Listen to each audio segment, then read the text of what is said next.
Welcome back, welcome back, welcome back. I'm your humble and gracious host, Mr. B Sharpe of the Sharpshooters Podcast. I don't have none of my guys in the house tonight.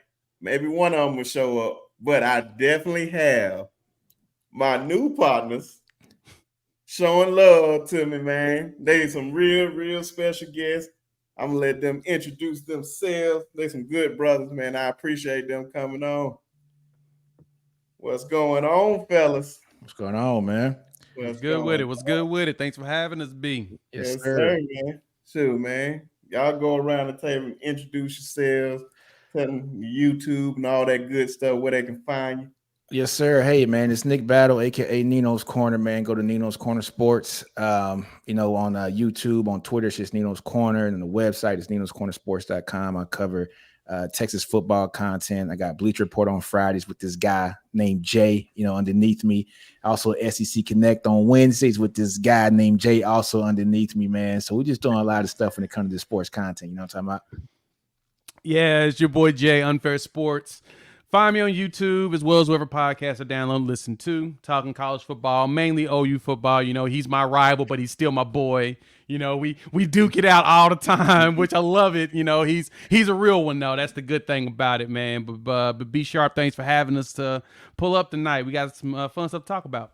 Oh, yeah, man. And the crazy thing about it was, man, when I was planning this a long time ago, I forgot all about you guys one being a Texas fan and the other one being an Oklahoma fan. I said, you know what? I ain't gonna tell them nothing that the other person gonna be on here. This would be fun already.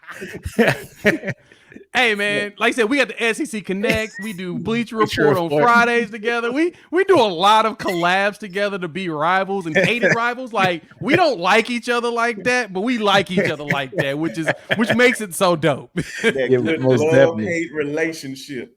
Yeah, hate relationship. Oh man, hate. That nigga corny. The next person that gets loud gonna get shot. Please believe bro, I ain't gonna lie to you, dog. I didn't even know who Patrice O'Neal was at that time when that show came out. I didn't get on Patrice O'Neal until during pandemic time. Yeah. And I was so sleep. I was like, man, this guy's a genius, bro. We don't talk about this guy enough. Right? Exactly.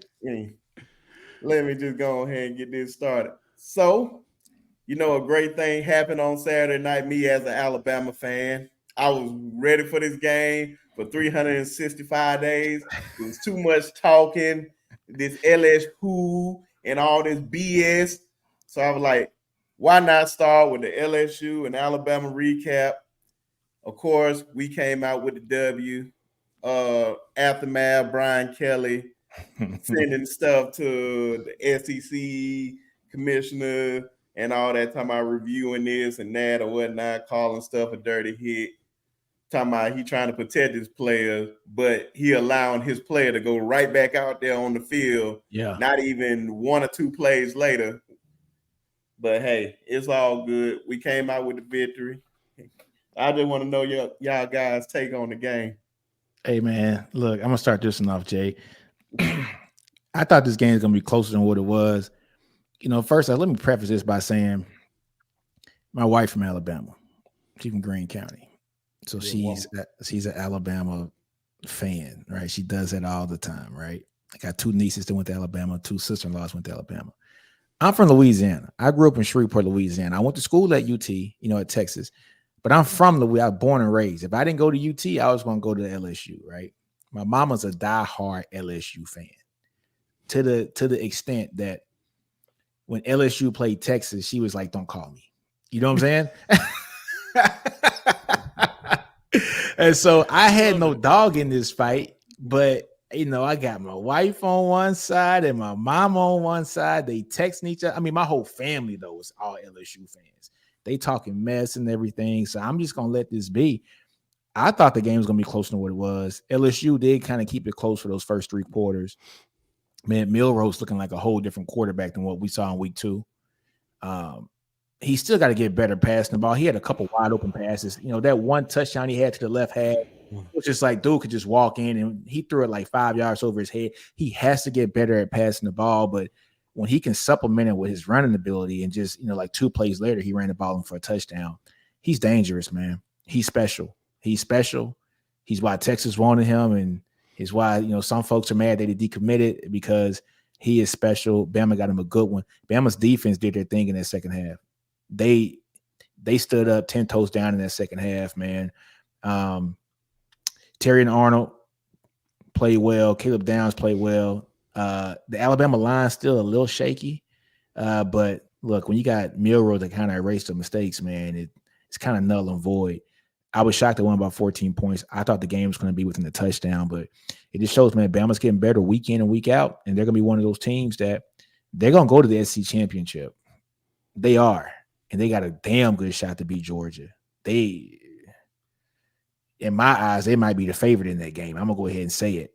And Bama is one of those teams now that I don't think nobody want to see them head up right now because every week they getting better, except Texas. You know, we'll see them head up on a neutral field. We saw we did in Bryant-Denny Stadium. Yes, I was there. You knew it was coming, right? You knew it was coming. He had to throw shots. We talking LSU, Bama, and he got to throw that Texas in there. The slow knife. You know, I got to put it in there for a little bit. You know what I'm saying? But not real talk. Bama looking good, man. Every week they're getting stronger and stronger, and they are, I think, going to be the boogeyman when it comes to, time for the playoffs. Because if they went out, man, how do you keep them out? How do you keep them out the playoffs? If they went out, bro, we're in. It's not even a question. The resume will speak for itself. And now, just depending on if they went out and they just barely beat Georgia, do they keep Georgia in? So, I mean, this is where I know we got a whole nother conversation with that, but I was impressed with Bama, man. Very impressed with him. Yeah, man, to add to that, I mean, this battle was going to be, I knew, of 2 quarterbacks. Who was going to win? That was the question. Which quarterback wanted it the most? Yeah. And unfortunate thing, Daniels got knocked out, so we didn't get to see him keep it close. As you mentioned, this was a 1-touchdown game to me. This was not going to be a 2-score game, or at most 10. Mm-hmm. I figured at most 10 with this one. But what happened? Jaden Daniels gets knocked out the game, tries to come back, throws a pick, and then they have to pull the man because he didn't look right. And that's kind of when the wheels fell off. Dude, Daniels threw for 219 and rushed for 163. I'm sorry. I think he's the best quarterback in the country right now. Then you got Milroe go for 219 and rush for 155. Like, it literally was them two against it. They were playing NCAA 14 against each other. It was literally both of them holding the controller, and they was going back and forth on the Xbox 360 on the PS3. This is what it felt like, and it was exactly what I wanted. What I hoped for. It was electric. It was a battle between 2 giants at the quarterback position in the SEC. And man, it gave us everything we wanted. Like I said, the only thing that sucked is that Daniels didn't get to finish the game. But besides that, I love the fact that it appears that Nick Saban walked into the office and said, all right, guys, I gave y'all 7 weeks, 8 weeks to figure this out. Now we going to what I want. All right, I'm gonna go ahead and veto any options you have, and we're gonna do what I tell you to do going forward. It's like he pulled the card like he did on Lane Kiffin back in the day and said, "Nah, stupid players don't do stuff. We got stupid coordinators that do stupid play calls, putting these kids in the bad situation." So he basically went up to Tommy Rees and said, "Hey man, look, let that man run. Design, run, not just run." Yeah. Design run. We're going to go ahead and leverage the skill we know he has. This is what they should have did against Texas. This is the game plan you do against big boys. You don't go out there and you have a dude, you don't play him like the Steelers used to play Cordell Stewart in his early years, forcing him to sit in the pocket. That man's name was Slash. You let him slash the deep. Unfortunately for Cordell, he was a little too early in his time. He should have waited about 10 years to be born, and then we would have a different story for him. Milroe's in that similar situation. They tried to make that man sit, tried to make him just this passer. He's going to figure it out in time, but he's so dangerous on the run. I mean, 20 carries for 155, 4 tutties. The man was hard to get.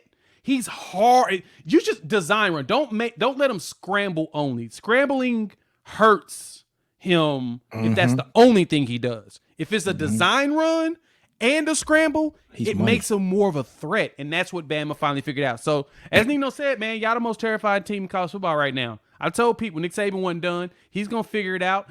He's the type of dude that will let you figure it. He'll give you enough rope to just about choke yourself. And then he's going to go ahead and bring it in close and pull you and say, all right, I got this. And they changed it up. And I appreciate that. So this was the battle we wanted. Bama's looking like they're starting to roll. The young players, to me, is what jumped out. Proctor looks good now. And Proctor looks good. Caleb Downs look good. And that's two. I point them out because they're freshmen. And if you've ever heard me before, you know I say this. I don't like freshmen playing early in the season. They're susceptible to being baited into stupid stuff, and they usually mess up. 5-6 games in, oh yeah, if they got some reps, then you can start starting them. Because at that point, they start to recognize what teams are going to do. Because a smart defensive coordinator is going to look for your tendencies and play those against you. Young players, we're creatures of habit. All of us are. We're going to resort back to a normal. If you watch me, you'll see me lean like this. It's a natural habit. I always do it. So we always resort back to our natural habits. And so you've got to break those as a young player to where you can mix it up and confuse them. Those young players are starting to get it now. It's starting to, that's what coach is telling me I need to look out for. That's what coach says I need to change. So I think Bama's in a good spot. It was a great game. But y'all, man, y'all dangerous, man. I'm terrified of what y'all look like going forward. Y'all might win that SEC. Man, I think they are. I'm hoping so. And then the one player that is just, I feel like he's the most improved player on the whole team, and that's Terrion Arnold. He's hands down. Have you seen how Terrion played last year and how Terrion played this year? Oh man, he's most improved. I wish they gave out that award because they gave it to anybody else. My goodness. And I feel like that's how it's going to be for Caden Proctor next year. It's like he just catching up to the speed of the game, and he in the best conference. He said he wanted to come to the best conference. Well, you got what you wish for, what you asked for.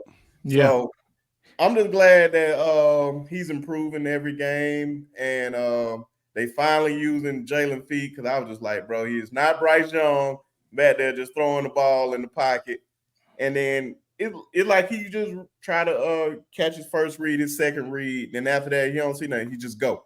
I'm like, bro, you a tank. If you get into that secondary, nobody's going to want to tackle you. And that's why I said you can see in a lot of those highlights, a lot of them got like, they trying to hit, but they hitting low. They not hitting high.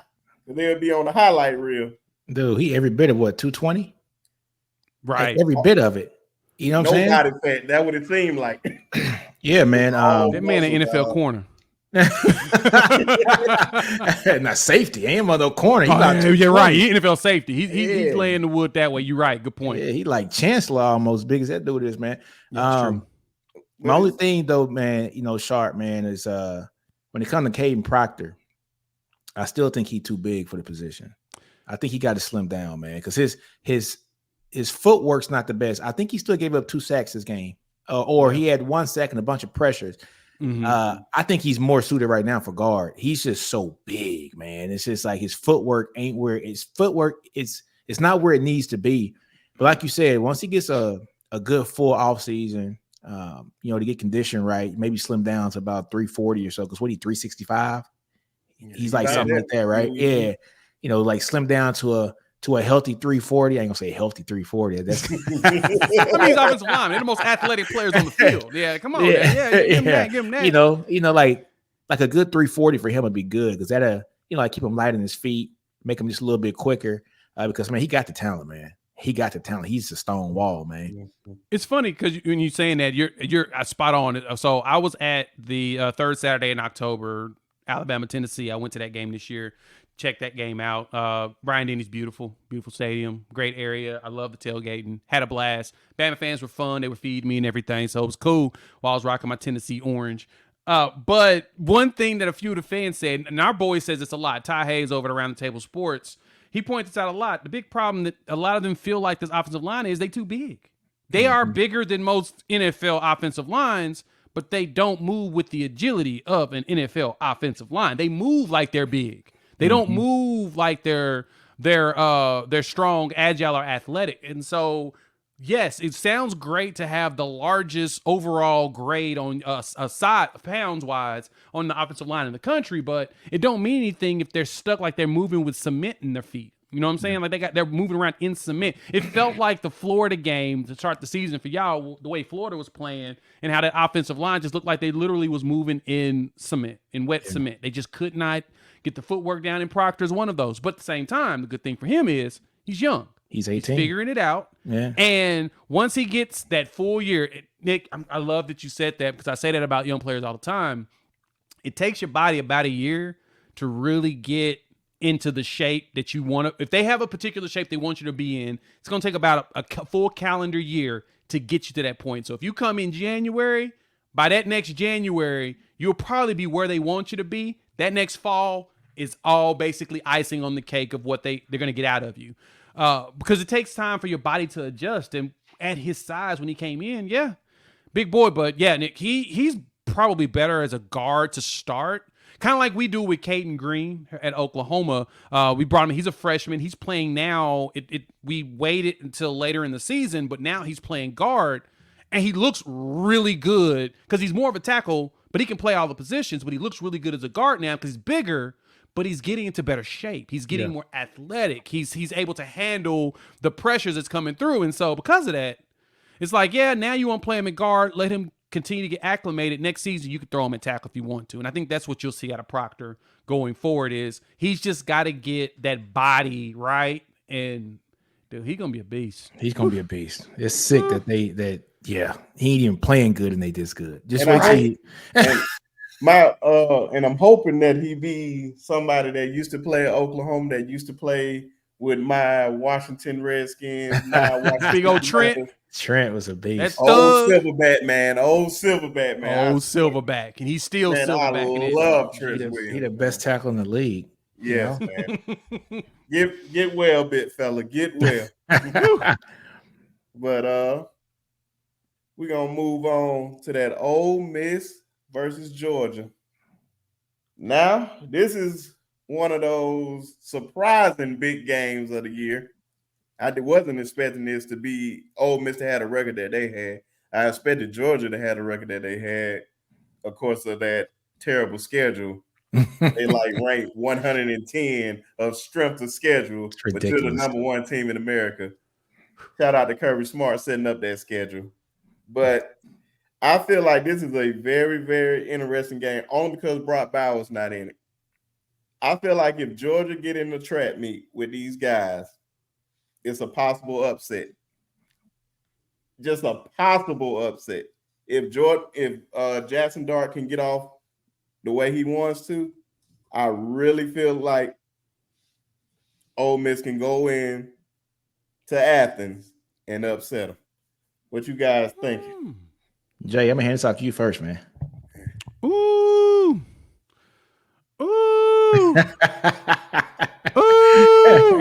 And it's a night game in Neyland State. Ooh.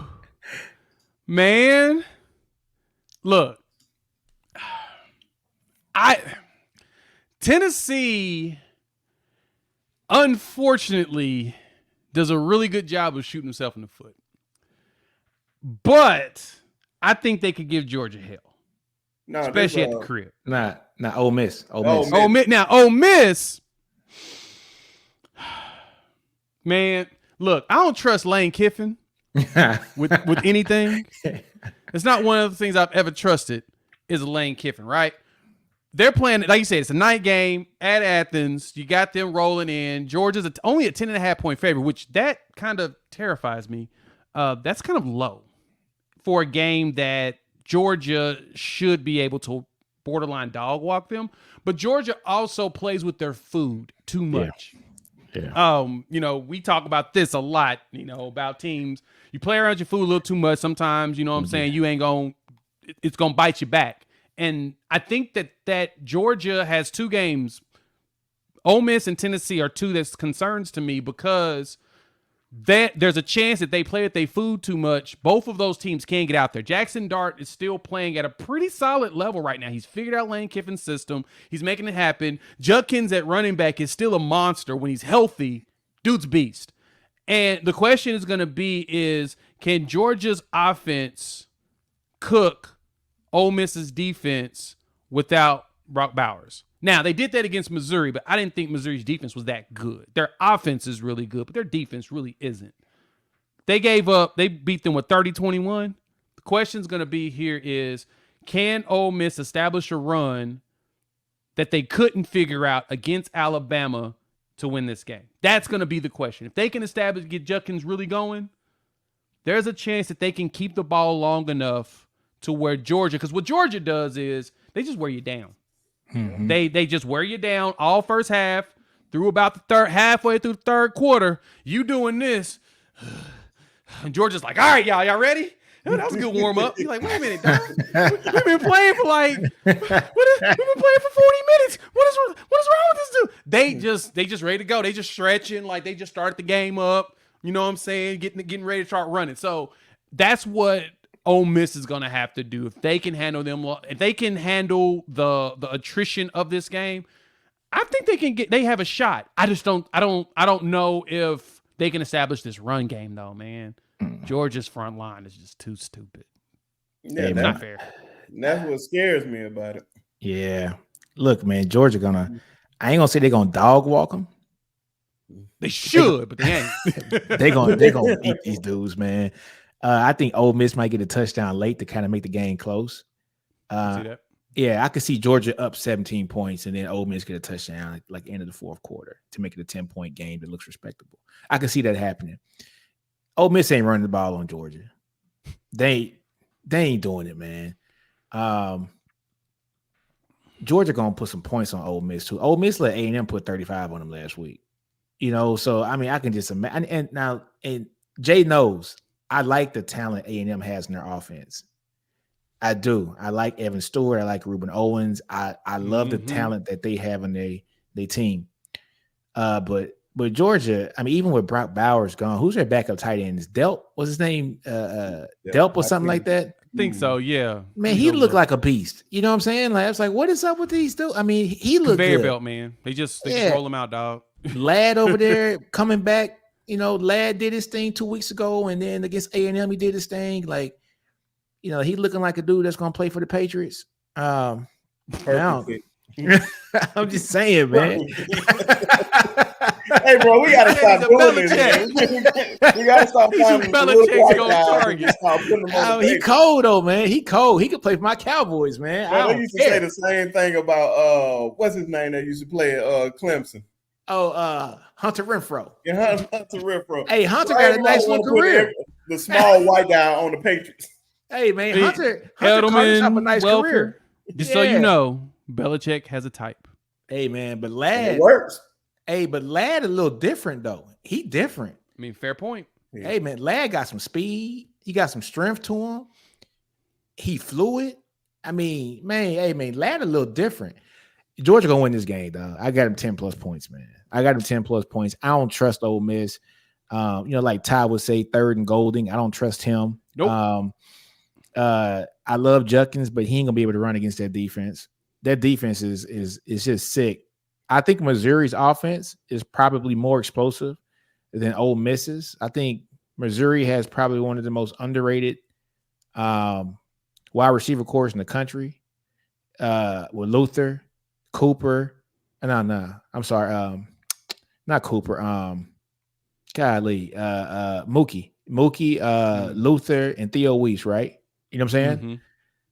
That's a top 5 wide receiver class, I think, in the country. I think that's a top 5 starting wide receiver trio in the country. If not top 5, like top 7. And in Georgia, they didn't like totally neutralize them, but they didn't look effective. You know what I'm saying? So look, I don't see Ole Miss hanging with Georgia. I think Georgia gonna do their thing on these boys, man, and win by 10+. I guess the question I'd ask in this is, who do you think is better, Brady Cook or Jackson Dart? Jackson Dart is better. But it's better for their offense. I like Right. them. See? I Right? like them You see what I'm both. saying? I like You see them what both for their offense, but I would have to give the edge to Jackson Dart too. I would give the edge to Dart too, and I think that's where a little bit of confidence can come into this game for what Ole Miss is trying to do. Is Dart's going to sling it, and he's going to be comfortable slinging it. He's comfortable with pressure being thrown at him. He doesn't freak out. Brady Cook, this is his first real year out there really doing something, and so I mean, Yeah. it's high expectations, but they got some big. I mean, they had 4 plays. They had some big plays over 20 yards. I mean, they were doing some big plays against Georgia. Yeah. It's just, can you establish the run so your pass game can be really effective? And I just don't think Ole Miss's offensive line or their run game can do that. It ain't Because happening. against Bama, our boy Junkins only got what 56 yards in that game. It was something So, like that. yeah, Yeah. it wasn't good. It It wasn't wasn't good. good at all, man. Yeah, man. See, that was the whole thing. What Jackson Dart just surprised me when he came to the SEC because just the way he's playing, I was like, oh man, I give him like one season, then he'll just be transferring out of here, and then he'll just be ball somewhere else. But he ain't gonna do nothing in the SEC. But he really surprised me with his toughness and everything. I actually starting to like him more and more each week. Yeah. But man, oh man, got one of my boys in the building. My boy Quint in the building, man. He here a little late, but it's all good. Hey, my apologies, fellas. Oh no, but he good, man. You know you good. They say you late, but you right on time, right? Yep. That's what they say.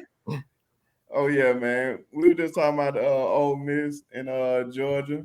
They play this weekend. What's your quick thoughts on them before we talk about this college football prediction?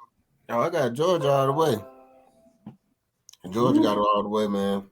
Ole Miss dominant. They powerful, but nah, Georgia.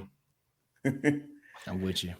Hey man. Well, we'll see. That's why the games need to be played. But here come the fun part. Unfortunately, we can't see. I may need to check my phone because ain't no telling. They probably did drop the let me check. playoff rankings. Not yet. I'm looking. They haven't dropped anything yet. Oh, okay, It's on live right now. I just had to double check. That's why I put predictions on the prediction on there. So It's live.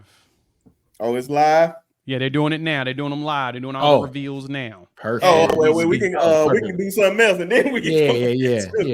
Let's swap. Come back to it.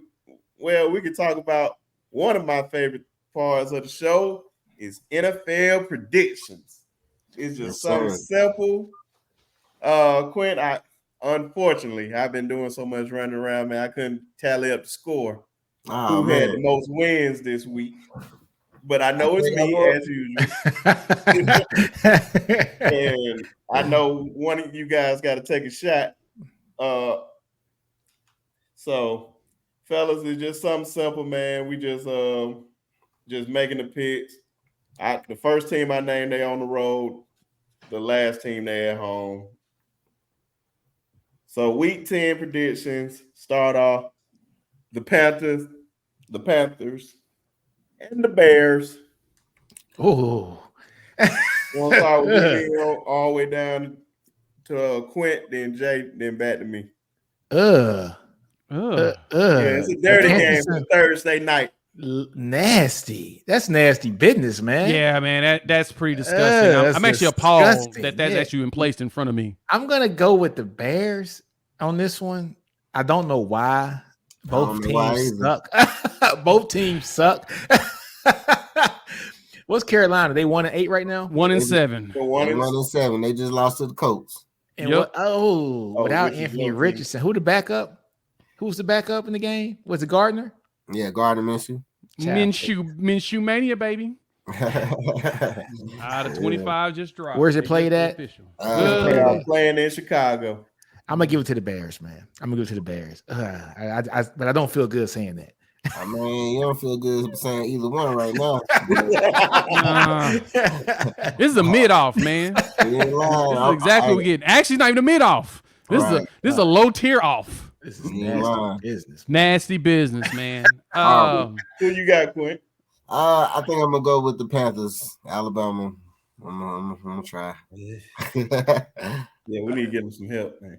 Yeah, man. What you got, Jay? I mean, I understand that we gonna support our people and all that, but God, this is ugly. This is nasty work, man. Yeah. Nasty work.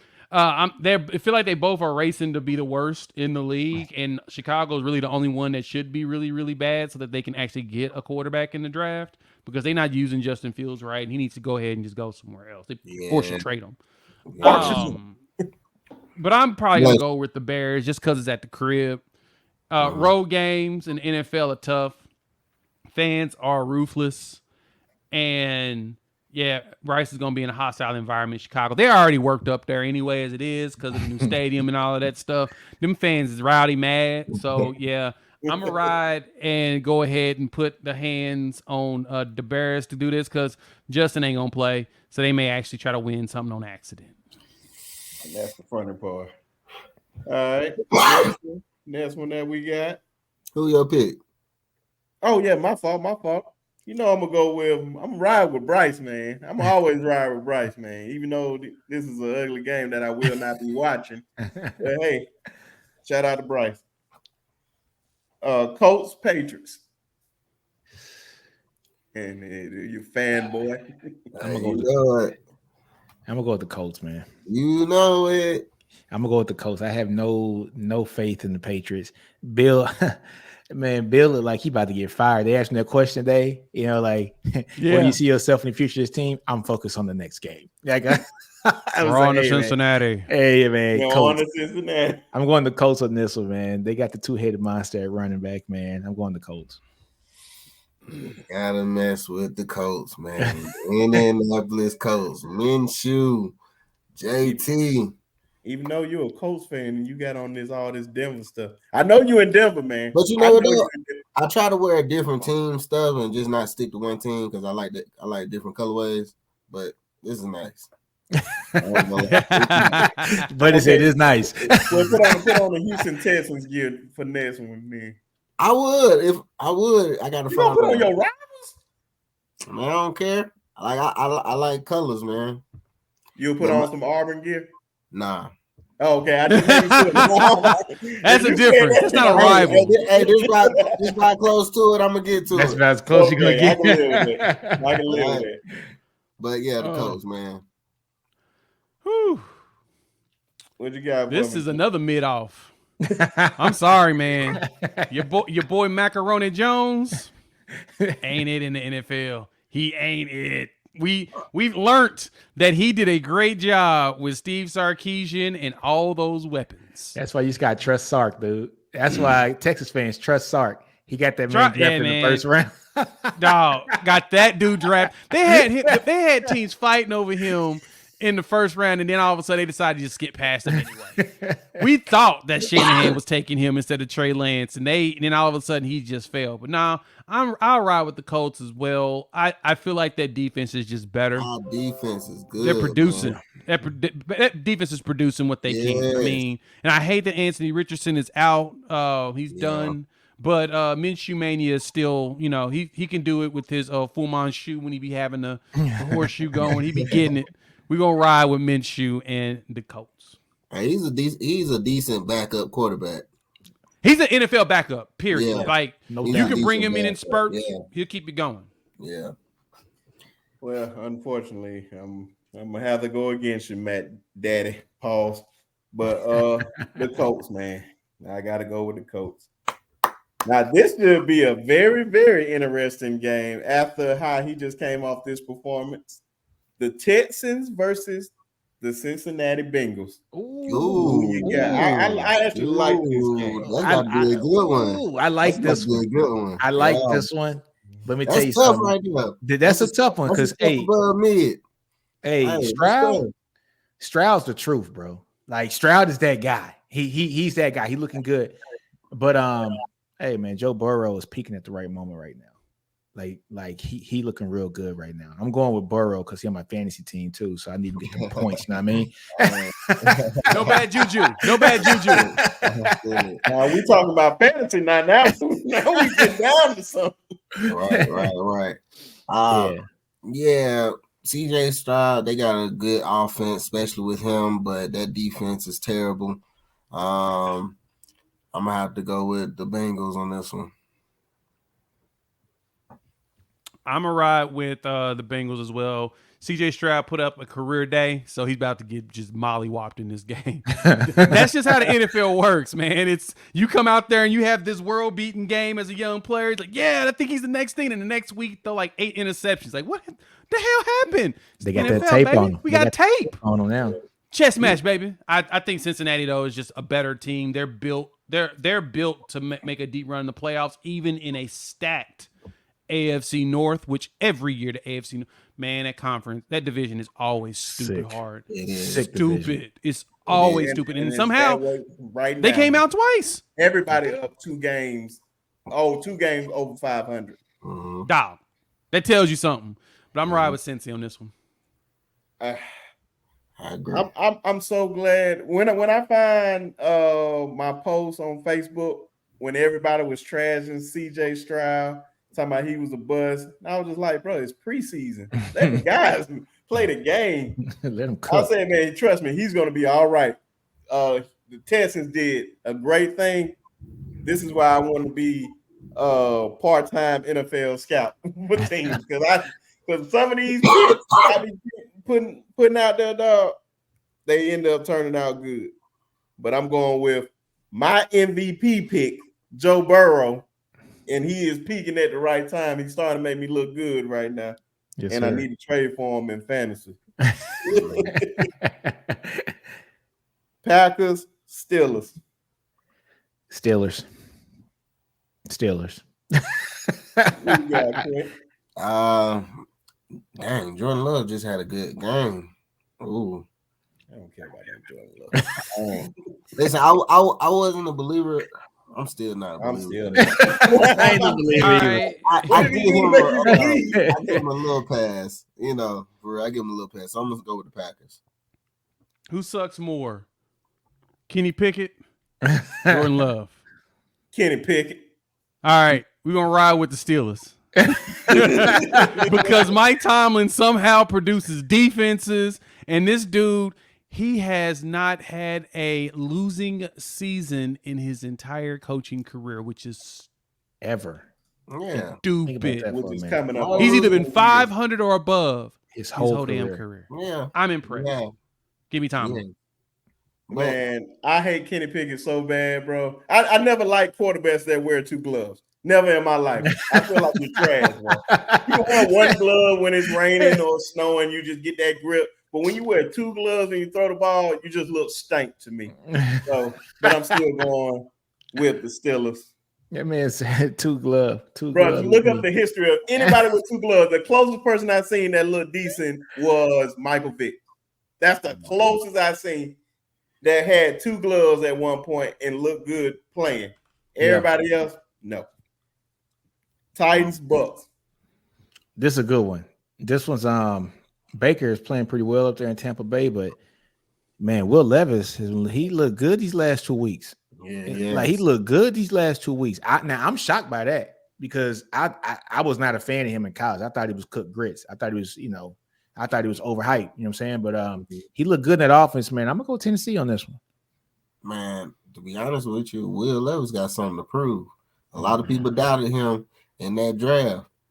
And he like, man, I'm coming out the gate with it. So I got to give it to the Titans.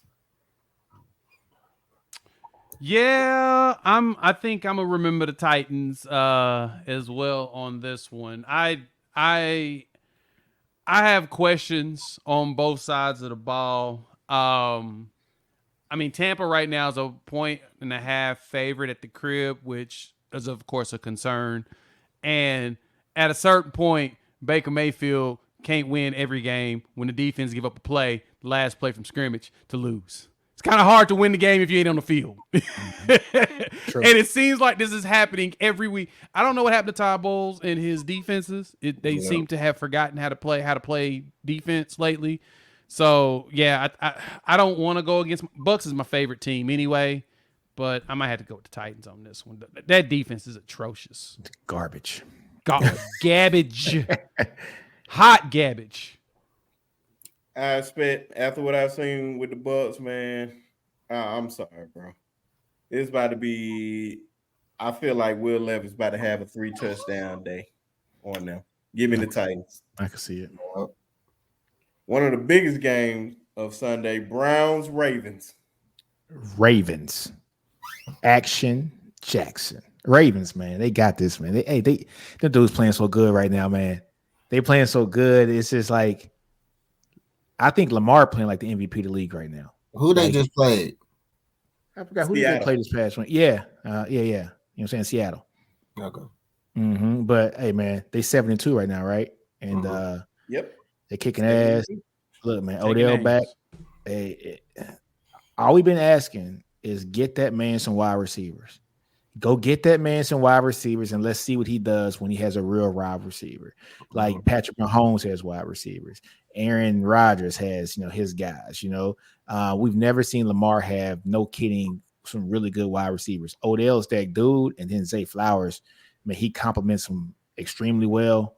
And then, of course, Mark Andrews. I think he might be he is a top 3 or 4 tight end in the league. Only people better is Kelsey and probably Kittle. But yeah, man, Ravens. I like the Ravens too, and I like LeBron, but I gotta give it to that Browns defense, man. That Browns see one thing I noticed about Lamar, he struggles against the Browns. Just look at previous history. He struggles against the Browns. Myles Garrett, even though they say he like a Hulk version of Kobe. Hey, listen, that man is a beast. And I feel like he's going to get to Lamar too many times. I'm going to go Browns. Okay. I'm riding with the Ravens. That Browns defensive front is, of course, always been lethal. They're lethal all the time. But Lamar's playing MVP ball right now. And those wide receivers are actually catching passes.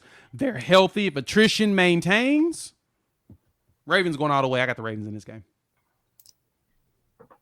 Well, I got 2 of my favorite quarterbacks in the league. Got Deshaun against Lamar. And I hate to pick against either one of them, but this week, Lamar Jackson is my starting quarterback. I did not like how Lamar played last week because I didn't get any fantasy points off him. So just off the strength of that alone, I'm going with Deshaun Watson for this win because I was so pissed off that I lost this week. Them boys won by 34 points, though. Reason I am going against my boy. He won by 34 points, though. Huh? He won by 34 points, though. Bro, and trust me, none of them 34 points had nothing to do with him. Every time he'll get him down there. Oh, we'll just give it to Gus Edwards. We'll just give it to somebody else. And the only passing touchdown was from Huntley to Odell Beckham. I was like, bro, I give up, bro. I'm already getting slaughtered. So it didn't even matter. But since they announced the college football playoff rankings, we about to go through these. Y'all just give me y'all picks so we can get to these rankings. I can't wait to talk about these. So 49ers, Jags. Jaguars. 49ers lost 3 in a row. It's going to be 4 in a row. Jags. 49ers about to overcome this, so 49ers. Trevor Lawrence, baby. Sunshine. Let's go with them. The Brock Purdy's done. It's over. They figured him out. It's done. Jags. Man, don't ever talk bad about Brock Purdy. I'm going with the Jags. I'm sorry. I don't believe in no Brock Purdy. Saints, Vikings. Ooh, Vikings. Yeah, I don't know. Vikings. I'm gonna pick the Vikings. I'm just gonna go with the Vikings, even though Kirk Cousins out. Vikings. That boy Dobbs, go Vikings. I mean, Dobbs is a Buccaneer. I mean, a former volunteer, former Tennessee Vol. Shout out to the astro physicist or whatever the hell he is Yeah, out something there like that. running the offense without actually having to practice. That's what's up. He probably gonna get figured out though after this week. But I'm gonna give him this game because ain't nothing about the Saints. Derek Carr terrible. Like Think we're Chuck done. say. Give me that. Terrible. Michael Man. Thomas is too. Yeah, I they don't. cooked. I gotta give Quint your credit for this one, dog. I laughed at you last week when you said the Vikings over the Falcons. So I know you got that win, and you said something about Dobbs, and I was just snickering off that. So I got to give you a shout out off that. But he gonna lose this week. Shout out to the Falcons, Cardinals. Falcons. Yeah, Falcons.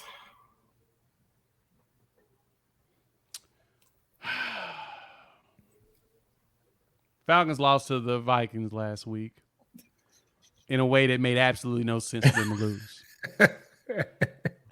A quarterback that didn't practice, you lost to. I mean, he's in the huddle. Like, y'all see that story on that real quick? He was in the huddle asking the players asking their name and what their route is. They didn't know nothing about each other. And what happened? Man, they practiced for a day. Dog, no. They learned his cadence before the game. He got underneath the center, sat there, and gave him his cadence. This is my cadence. Whatever he does. He gave him a cadence like 30 minutes for the game. That's just embarrassing, dog. But that is what the Falcons do. Man, they historically known. 28-3. Hey, internationally known for all of that, but I'm gonna go ahead and pick them in this game because the Cardinals are boo-boo. Yeah, they ain't got Kyler. Cardinals 1-8. I'm about to say you pick the Cardinals. I'm going with the Falcons. If the Falcons embarrass me in public this time, I'll never pick them again. Right. You know, I'm going out on a limb just because that boy returning this week, allegedly, Kyler Murray. I'm gonna ride with the Cardinals because them good old Atlanta Falcons. When you believe in them just a little bit, they'll let you down. If you don't believe me, ask that 28-3 Super Bowl that I seen folks dancing. Ooh, gotta get me some money. Everybody excited. Everybody about to go up in Atlanta, Magic City, Crocus, everything. You thought Freaknik was back. You know what I'm saying? I swear to God, boy, I was like, oh, it's about to go up in Atlanta. Then that bad man named Tom Brady. Tom Brady, for real. Man. Them boys were dancing. I know some people who even placed bets during halftime. Was like, oh yeah, we gonna place another 100. We already got this in the bag. I'm like, boy, you just don't know. Bro, that famous picture that the Falcons post, like only one more quarter to go with that big old lead, is so infamous now. Like, bro, they really thought they were gonna win, bro. I like, damn. Lions, Chargers. Oh, this is a pretty good one right here. Oh, this is a real good one. Man, I'm gonna go Chargers on this one because it's at the Chargers. Mm-hmm. Chargers. I'm gonna go Chargers. Man, y'all must forgot who the Lions was at the beginning of this season. At the beginning. Hey, they coming. They better return to their old ways. They coming for y'all, Lions. Man, the Lions looking like Dan Campbell out there, and that man sauce that he's throwing around, I guess. He coaching his ass out. He out there got them boys playing hard. Like, I did not expect the Lions to be a formidable opponent for anybody. Exactly. But they play hard, and they play like they want to win. And, yeah, man, I'm going to go ahead and ride with the Lions, man, because the Chargers are always doing stuff similar to the Falcons. Yes. They're like a diet version of what the Falcons do about losing randomly and just losing games they ain't supposed to lose, especially when they got superior talent, because they be always having superior talent. And then they be losing. So I'm going to ride with the Lions on that. I think the Lions punk them and win this one. Bro, after what I seen with the Lions on Monday Night Football against the Raiders, which I got to give two of the best in the building, Joe Buck and Troy Aikman, one of their best called games, just because going through the organization with with Campbell and a GM, just everybody was just underdogs, and it just made me just like, damn, I got to root for these guys, man. You know what? I'm going with the Lions because the last guy that we had on the cover art was Jahmyr Gibbs. Roll Tide. I don't know who I'm gonna put on for this week. You worse than my wife. And my wife do that shit. She be in for every team. They got an Alabama player. She be like, "That's what I'm going for this week." So if it's a team with a Bama player on both sides, how she handle it? Whichever Bama player she liked the best. I don't do that, but hey, man, Jalen can't do no wrong to my wife. Jalen, whoever Jalen played out that game, and he just showed me something. I was like, hey, that's how you supposed to use that boy. I felt like Bill O'Brien didn't even use Jahmyr Gibbs that way last year. Gibbs a beast. He a beast. Yeah. Roll Tide. The little Giants, my fault. The Giants versus the Cowgirls, my fault. The Cowboys. Hold on, play. You know, look, I'm a Cowboy fan, man. Cowboys, man. I'm sorry. Cowboys gonna tear him up. Yeah, man. Just knowing Saquon Barkley ain't got no help, and then old buddy just went down. Yeah, I gotta go with them Cowgirls. I don't want to, but I got to. I'm going ahead and ride with. I don't like riding with the Cowboys, but the Cowboys are 3-0 at home. Seems like the only place they're gonna win, and somehow they're a 16.5-point favorite in this game. Jesus Christ! Well, you saw the first game we beat about, what was it, 44-0? Yeah. I mean, touche. Yeah. That usually doesn't happen multiple times in the NFL. That was a warm up. That's all that was. That was a warm up. Right. That doesn't normally happen, but I'm gonna go ahead and ride with. I'll ride with the Cowboys. Yeah, man. If the Cowboys lose this, I feel like Stephen A. may have a parade in the middle of New York City. If they lose this game, somebody got to be fired. I'm sorry, somebody got to be fired. Man, Jerry Jones need to be fired. Hey, don't get me started. I know. All right, Lee. As a Cowboy Commanders, Seahawks. Hey, this is gonna be a good one. Like, man, Eric Bieniemy, what he's doing over there as the OC. Man, everybody talking about he never called plays, missed me with that. That dude over there having that quarterback passing for 380 yards. I don't want to hear nothing. Eric Bieniemy been getting passed over for jobs for years. Talking about he on interview, right? But I see he got this scrub team putting up points on everybody right now. Man, I'm going for Washington because I like Bieniemy. I don't care. I'm riding with him. I'm riding with Bieniemy every game except when he play my Cowboys. All right. Okay. Quinn, what did I tell you? What did I tell you? I just want to go ahead and throw that out there. Boy. I'm trying to tell you. Go ahead, Quinn. I ain't wait till you get to me. Fanboy, God. Hey, it's all right. I feel it. That's how I am about the Colts. But I got to give y'all credit, man, where credit is due. Washington Commanders have been doing an excellent job at offense with Eric Bieniemy. However, losing Chase Young was not the best move for the Commanders. Debatable. It could be, but I just got to give. I'm gonna give it to the Commanders just because I feel like they're slightly better than the Seahawks. I mean, one of the best stories last year was West Virginia legend Geno Smith coming out here, blowing up everything in the NFL, and then all of a sudden he just kind of got how to play football. So he got paid. Fair touche. You're right. I mean, you would think with having him, Kenneth Walker III, who's got over 500 yards rushing this year, and DK Metcalf and Little Lockett, Tulsa stand up, you'd have thought that they'd be out there, doing some. No, man, it just doesn't look right. So, luckily, though, for them, the three losses they had were against the Ravens, the Bengals, and the Rams. All good teams, minus the Rams. All good teams. Yeah. Now, they got their tail kicked Sunday. And so, what conventional wisdom tells me, you get your tail kicked on national television, you usually come back pretty strong. So, I'm going to ride with the Seahawks in this one.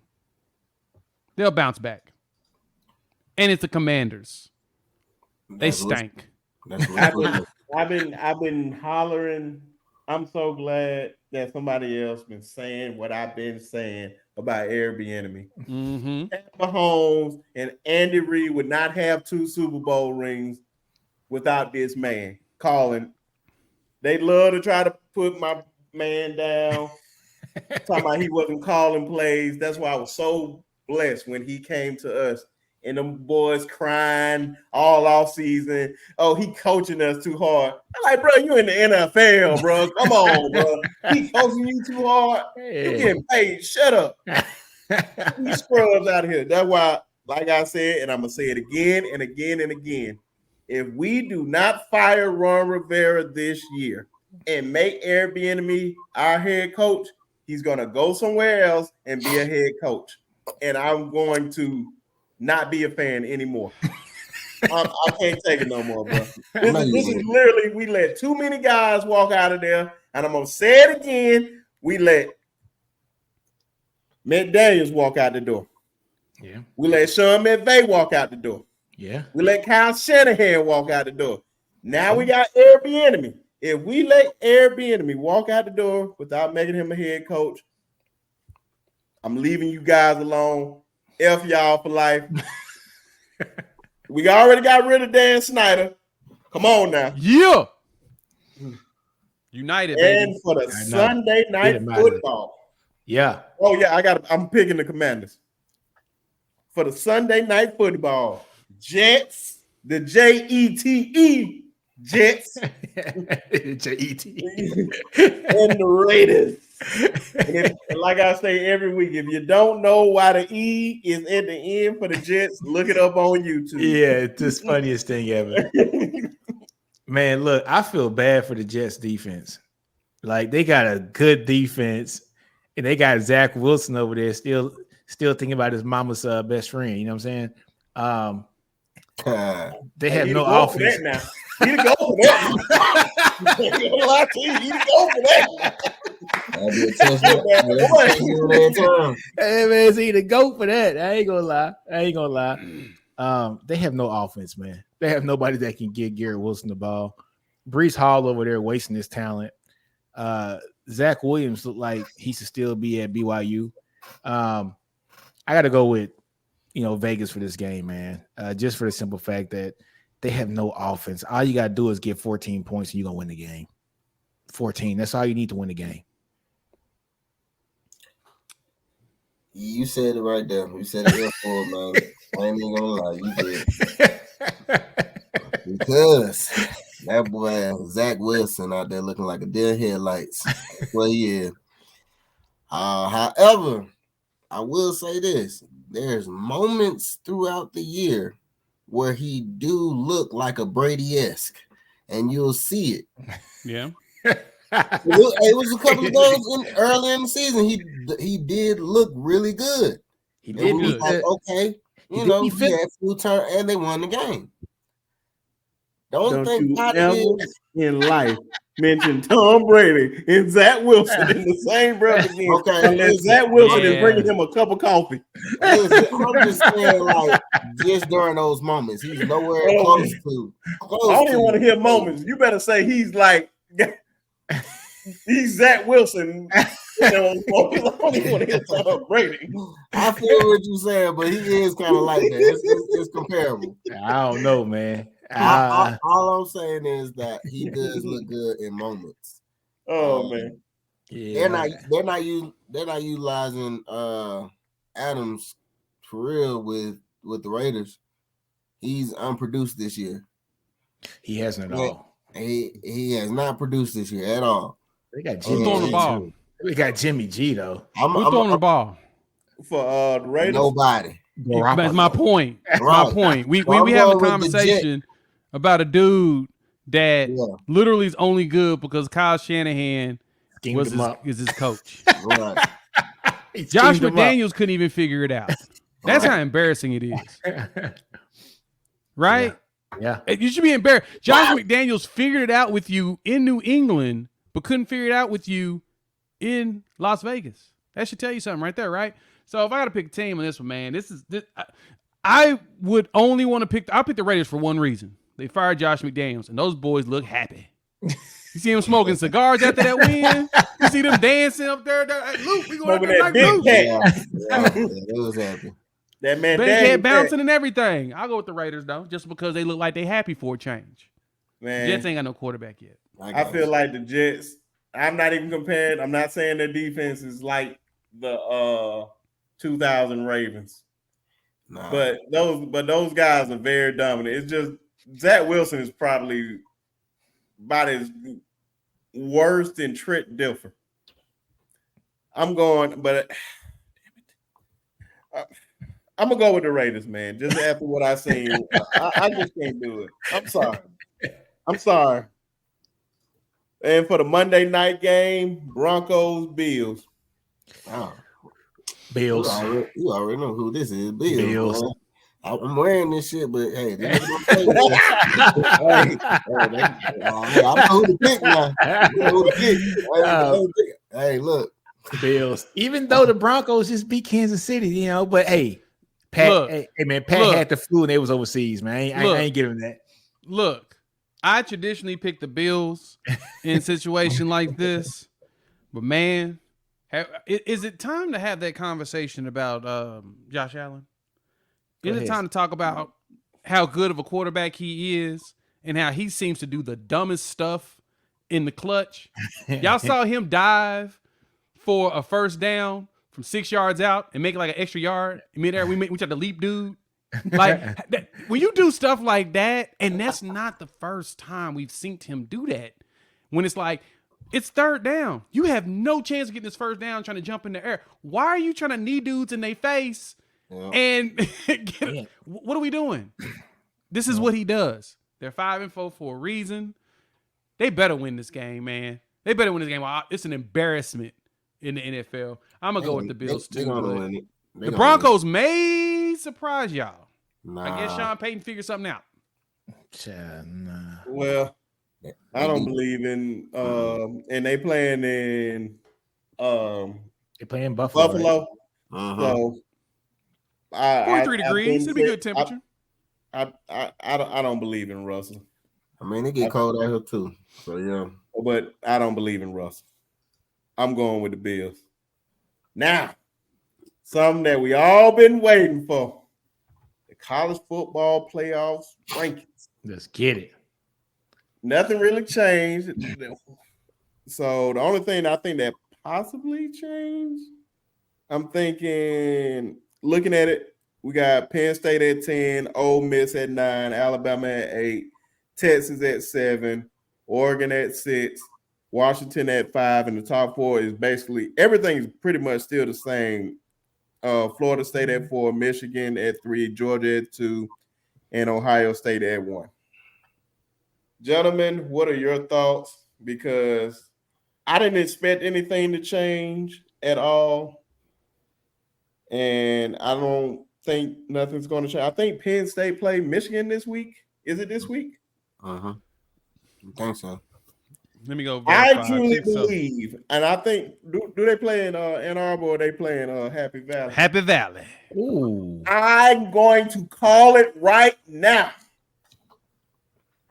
If it's a night game, I don't know. No, they play big noon. 11 big noon kickoff. Oh yeah. You know what? Bring the white out. One of my favorite things to see in college football. Bring it out in the daytime. Penn State for the upset. Michigan loses this game because then you can really see how good Michigan really is. But I don't believe that they are that good. I like Michigan, but I think this is a big test. Hey, well, you kind of spicy today, huh? Yeah. You got a little spiciness over here. No, I'm listening to him because he said last episode you were talking dog crap about Penn State. Now they gonna win, huh? No, they overrated too. Man, they gonna get in. Man, the Big Ten does this all the time, bro. This is what annoys me about them. Like they just find a way to lose games. Like that year when Dwayne, that time I told y'all about Dwayne Haskins, they played at Purdue. that night, and Purdue beating them like 52-20 something. Oh, damn. I said, how? It's gonna be interesting, man. Michigan. Hey man, Michigan and Ohio State ain't losing until they play each other. Right. Yeah. And look, I don't have no gripes with the rankings. I guess my only gripe is, look, Georgia is the defending champion. Like off GP, they got to be the number one team in the country. Yeah, that's just Agreed. And so everybody agrees with that. Hey, the only thing that they just did was give Kirby Smart another reason to go fire his team up. I mean, they're already sleepwalking. So now he can really get in their ass and be like, they don't even respect y'all. Y'all look like garbage. They put you at number 2 and y'all 2-time winning defending national champion. And them boys put you at number 2. Y'all garbage. He can really go and say that. Now they about to be fired up, bro. They about to be fired everybody up. in the mouth. Yeah, they ready to go punch some people. So that's my only gripe. I still think Michigan is playing better ball than Ohio State too, but they don't have the resume. But Ohio State's resume, yeah, they got the resume, but they don't look good winning. I mean, they just don't. Florida State is going to go undefeated. There's nobody in the ACC that's going to touch them. They're going to stay at 4. Washington and Oregon. Washington beat Oregon already. Oregon plays USC this week, right? That's going to be a sneaky game, man. That's going to be a sneaky game. Oh, is it? You know Eugene. what? Oregon's going to win the game. This game going to be a track meet, though. It's going to be a track meet. Caleb good for 35 by himself. This game going to be a track meet. Yeah. Now that Grinch is fired, too, watch. You're going to see this defense. I guarantee the players didn't like Alex Grinch. I guarantee you. I got a feeling this defense is going to show up a little bit better than what we've seen in the past. They got talent over there. It's just Grinch is horrible. I just don't. You got Bear Alexander on the line, and they got talent, man. But I still think Oregon will whoop that ass, though. But Texas at 7, Alabama at 8.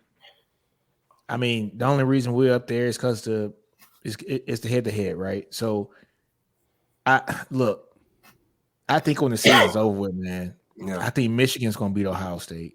And I think Ohio State going to fall. I think Georgia is going to the SEC championship. I think they play Bama. I think Bama beats Georgia in the SEC championship. I see Bama making it into the top 4. I see Florida State making it in the top 4. And for some reason, I see Washington getting beat in one of these next 3 games. They got ranked opponents in all of these next 3 games. If Washington get beat and my Longhorns went out, my Longhorns going to get in that damn playoff. Watch. Yeah, I said it. Hey, gotta find a way. Hey. I have told y'all, and this has not been no shade. This ain't been no shots or anything. But I've told you and our boy Steven this. Yeah, I still got to play in Ames, Iowa at night. I ain't worried about James Rice Stadium. You don't know what I'm worried about? What's that? If Quinn can your mark gonna be there. I don't care about no your mark. I don't think you understand, man. You starting to see it. What's correction? Y'all saw it against K-State. Looked a little nasty in that game. No, we got no calls. Y'all got no calls either. But look, it's man, looking worse. We ain't got no calls all season. Either one of us. But it's getting worse and worse each week. Like it's getting egregious to the point where it's the critical plays. That's why my fear for y'all for Iowa State is because it's gonna be there. And they play, and Matt Campbell and John Heacock's got some pretty solid defenses. They play. They bring it. They bring it with what little talent they have. They like Gundy does at O State. It's like they look a lot better than what they actually are, just because the coach can coach them up in certain situations. But then they lose to Alabama, South Alabama, or some random school. Yeah, like that. Look, man, that's my fear. But y'all should win out. It's that game and then Texas Tech where your mark said he's definitely gonna be in attendance, and we're gonna tear their ass up, especially at home. But look, Washington though, look, they got to play Utah next. Then after Utah, Oregon State. Then after that, Washington State with the Apple Cup. Now they should win. I mean, they should be favored to win all those games. But man, Utah ain't no scrub team. Like they gonna not at come all. with that defense. And Washington can't stop the run.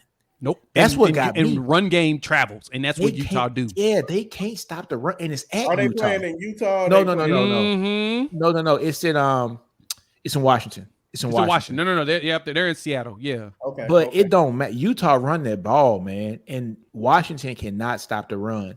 But even if Washington wins out, who would they play in the Pac-12 championship? Would it be Oregon? Because they do just the top team. They don't have it divisions. It's the top two teams that'll play. So it may actually be Washington versus Oregon in a rematch. Man, Oregon will beat them in the rematch. I believe that's what's going to happen. Yeah. Look, Dan Lannon screwed that game up for him in the first place. Oregon will beat them in a rematch. No, they're not. You don't think so? Oh, yeah. Oregon beats them in a rematch. No. Oregon beats them in a rematch. If Dan Lannon gets out of his own way, I mean, he literally cost them how many points? 9 points? 6 points? Yeah. By just being too aggressive. If they play each other in the Pac-12 championship, Oregon to beat Washington. Washington can't stop a cold with a whole box of tissue. They can't stop a sniffle with a whole box of tissue. They can't do it. You know what I'm saying? They just lucky that USC don't got no defense. If USC had an ounce of defense, that game was over last week. They look vulnerable. Mm-hmm. Washington looks vulnerable right now. And Looking I like at Penix. the top 10. I think the top 10 is fair. Yeah. I was going to start questioning Louisville at 11, but Louisville's only got one loss. So they're the last one-loss team. Makes sense. Hey, Jay, my bad, man. I wouldn't interrupt you, but I said Florida State ain't going to lose. But ACC does the top two teams too, right? Yep. And Louisville look good. They're not about to beat Florida State. I don't see I that. I agree with you. They look good. They look really good. I'll say this in the conversation about Louisville. Jeff Brom is infamous for knocking off teams when he was at Purdue. He used to give Ohio State fits.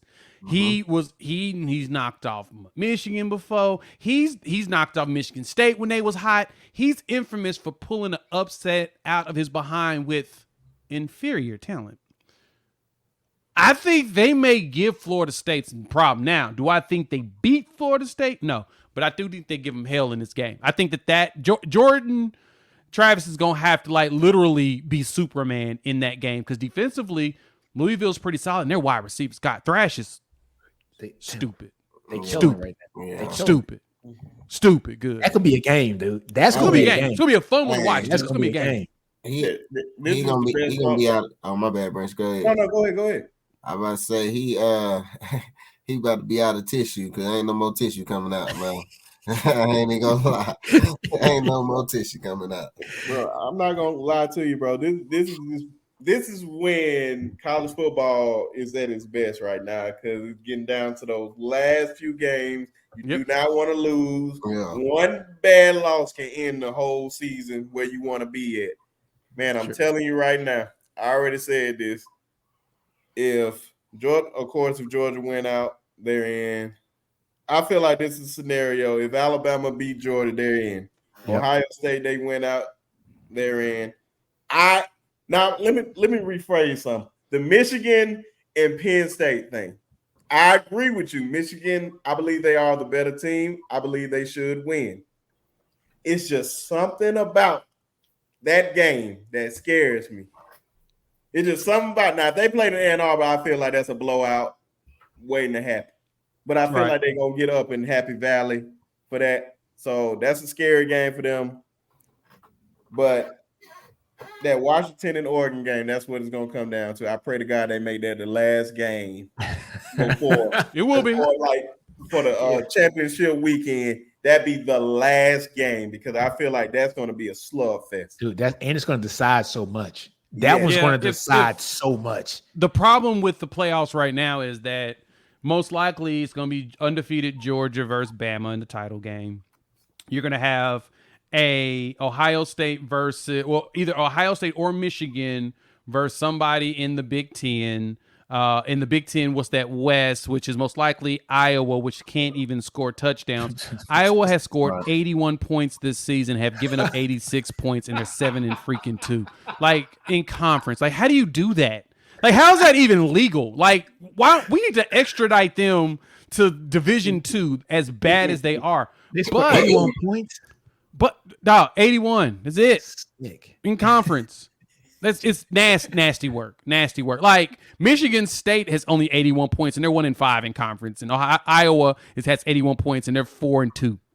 They've given up more points than they've scored in conference. That's how bad they are. But my point, one of those two teams is going to play that, but they're not going to fall very far if they lose because it's going to be a close game. I think Michigan destroys Penn State because Michigan's defense is stupid. And they know how to control the ball. And I don't think Drew Aller is good enough to be able to beat them, even at the crib. I don't think he got it yet. This Washington-Oregon one is probably the most interesting one because if Oregon wins the Pac-12, man, Washington beat them once. Neutral site. It's going to be because at the end of the season, who are they going to leap? Because the way it sounds, the way things are looking, it could end up being Ohio State, Michigan, Georgia, Bama, unless Florida State remains undefeated. And that. Nah, they ain't gonna put Georgia. They ain't gonna put Georgia. I was about to give you. Go ahead. And they ain't gonna put Georgia in there because I'm gonna tell you what they're gonna do to Georgia. Like, yes, they are the defending champions. Georgia. We talk about why Ohio State is the number one team in the country. It's because their record and their schedule, like who they played. Georgia ain't played nobody, and if the first time they play somebody, they go get beat. I got a feeling Bama gonna put it on Georgia. I'm just being honest. I think if Bama wins out, I got a feeling Bama is going to literally put it on Georgia. And if they went out like that, if they beat Georgia by 10 plus, man, Georgia ain't gonna be in the top 4. That's a good one. I'm just gonna put out this quick scenario and then we'll move on. If Ohio State and Florida State, if Ohio State, Florida State win out, Washington wins out, and Alabama beats Georgia. Yeah, then it's Bama. Do they keep Georgia in, or they leave somebody out? Okay, so this is the thing though. So let's say this is a hell of a scenario right here. Bama beat Georgia. Okay. Like Michigan or Ohio State, it don't matter. Michigan or Ohio. Let's just say it's Ohio State, just to make it clean that they're number one team. They've been number one team in the playoffs the whole season. Let's say, so State wins out, Florida State wins out, Washington wins out. Those 3. Alabama beats Georgia. But what if Texas wins the Big 12 championship, and they got Texas and Bama at 12-1? No, they still gonna keep Georgia. They're gonna give it. They're gonna give that edge to Bama because it's Georgia. That is the only reason. But that is the only reason. But look, I'm with you. I've been fighting with my friends about this because we're all Texas guys, and I'm a Texas grad and everything. But like, no, it's not gonna happen. But if Texas wins out and Bama wins out, this is where the committee is gonna have to come out and say, does the head-to-head matter? In Bryant-Denny, not on the neutral site, and not in Texas, at Bryant-Denny. Does it? That might be an argument. What they may say early in the year. Then Bama just went on. They was a different team by the time they played Georgia. But they have to factor in that Texas. They're going to factor it in, but they would be like with Texas. I'm sorry, dog. That Georgia win will have so much weight over them beating us because of who we beat. But then they're gonna look at Georgia and say Georgia has the 110th ranked schedule. I ain't played that. I got a prime example. You remember that year that Auburn beat Alabama and then beat Georgia, and then they were in that Final Four because they beat those heavy ranked teams. I think Alabama's gonna get the edge just because of that. I'm with you. I think they would get the edge. I do. But the thing about that, I'm glad you brought that up. Oh, well, I was gonna bring up another one, but that was a good one too. The difference between that, if Auburn would have won, Alabama would have been completely out. Georgia was gonna still be in regardless. Win or lose, they were gonna be in there.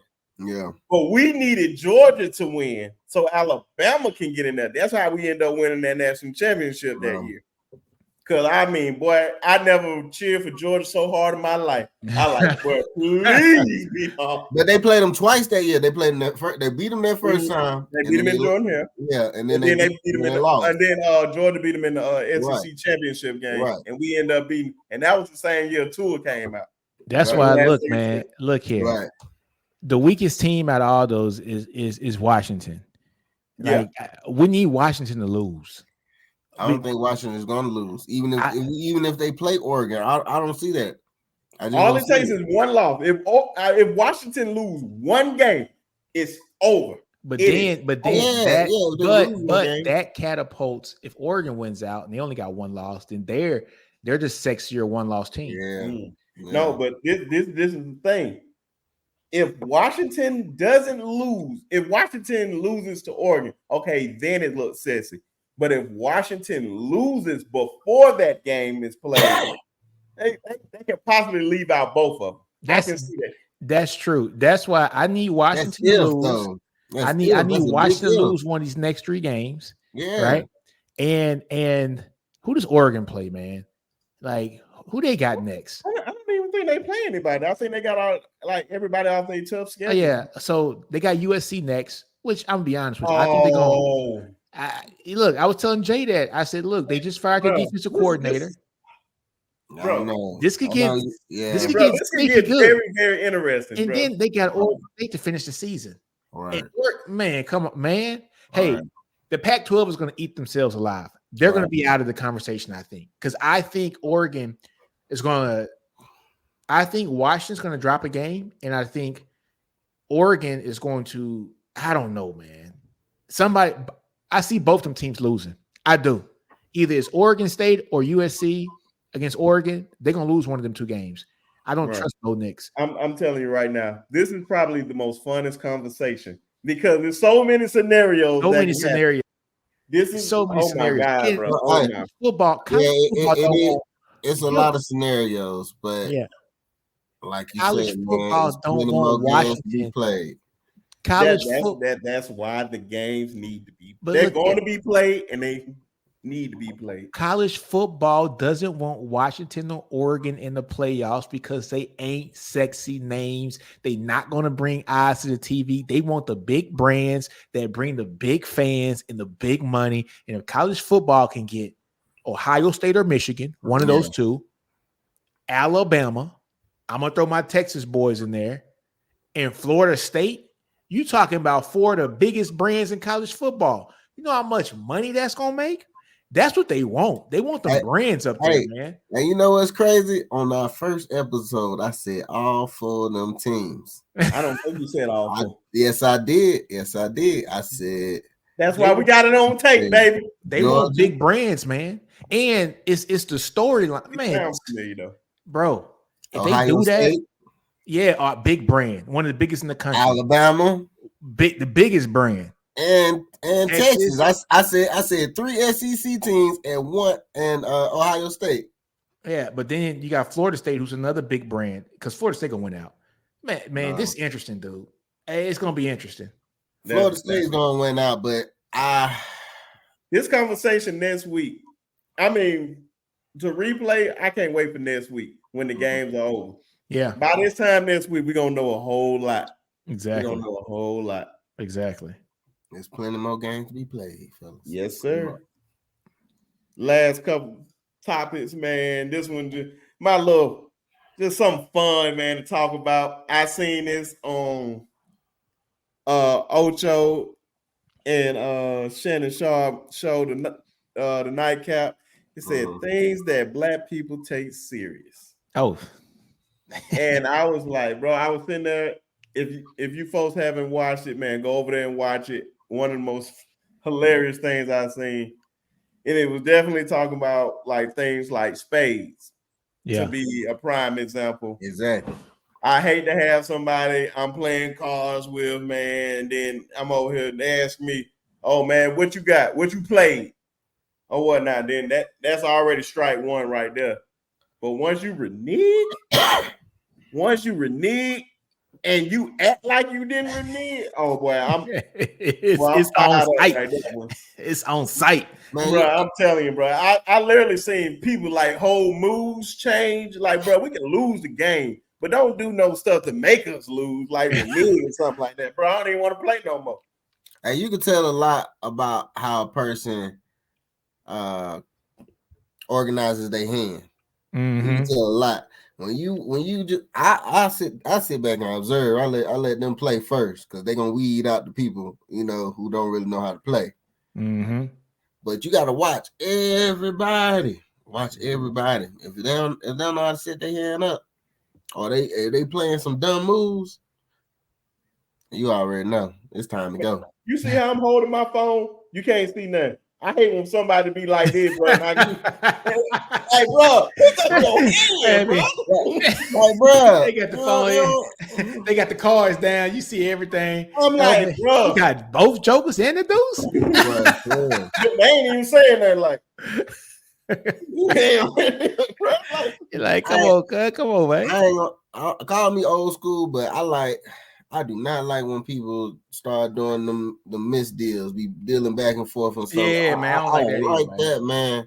I do not like that. Straight cut, straight deal. Straight I'm up. old school when it comes to that, bro. I do not play like that when you just be just going to cross. Right.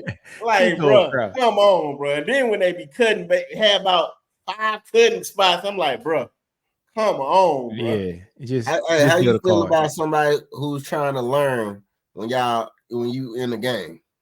Oh no. No. I'm too serious. Exactly. I'm too serious. Hey man, go to class and learn that stuff. Don't come to the table over here trying to learn. You better download it on your phone. I'm too competitive, dog. Download it on your phone to play. Yeah. Man, I've been with my wife since 2017. I still haven't taught her how to play spades because I feel like bro, I feel like I lose patience when she asks me during the game and just be like, bro, so which one is the big joke? Bro, and you gonna say it out loud? Oh, hold on. I got a question for y'all. Which one is the big joker? The guarantee? Guarantee. Or the other one? Or the big joker? I literally say guarantee. Oh, so you say the guarantee. We say the big joker where I'm from. But those are rules you gotta set out first before you start the game. But right? Like this the big joker, this the little joker. Bro, that's the only thing. I understand why folks would say that's the small, but it literally just I just started catching on that. I used to be the same way. I was like, bro, it's literally the big joker. But it literally a lot of people say guarantee, but guarantee don't even mean guaranteed to be the big joker. I go by that now because it say guarantee, but like, bro, you ain't nothing can trump this. We need to just make it in bold. Yeah, just say big joker. We need some black cards. We need some black spade. Let's say big joker. Right now. Somebody do that right now. Hey man, take this out your videos so we can do this by Sharpe, edit this out. No, I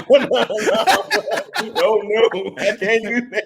Edit this out so we can do this ourselves. Hey, while you playing, we can't. I'm telling you, dog, bro. I'm telling you, bro. I really, bro, cards like that, dominoes, money, bones.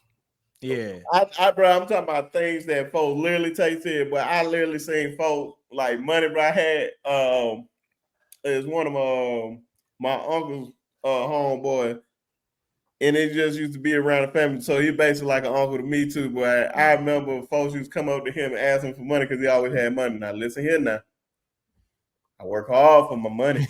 give you a whole speech and all that, dog. Yeah. Before you even just want to give you the money, try to give you a speech like, whatever you're gonna do with it, I want my money back.